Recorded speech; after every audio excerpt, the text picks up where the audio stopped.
It's the start of a new session, 2016. It's an election year. All of the members of the state legislature will be up, and I think the voters really need to focus on reforming the ethical cesspool that is Albany.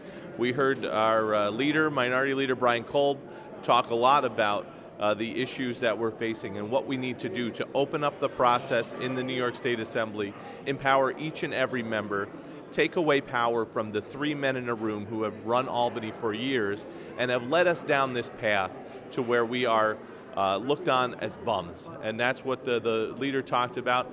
I know a lot of these people very well in this chamber, and a lot of them come here every single day to work very hard for the people of their districts. That's what I've committed to do over these last 4 or 5 years that I've been in the New York State Assembly, and I will continue that.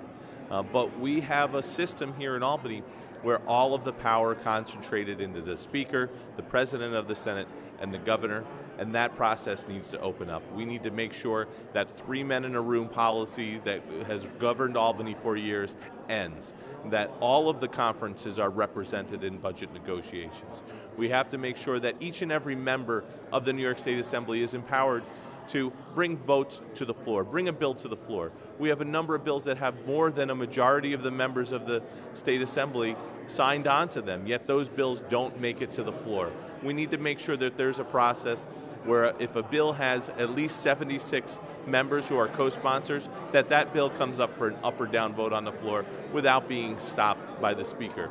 These are just a few of the things that we'll be talking about over the coming months to change the way that Albany works. And that's the most important thing that we can do to get trust back into the way that our New York State government works. Because if the people don't trust what we're doing here, how can we truly govern a state like the state of New York? So that's going to be my goal this year.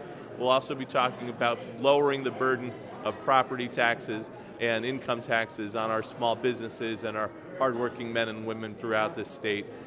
Fixing our educational system that's been destroyed over the reforms that the governor's made over the last few years.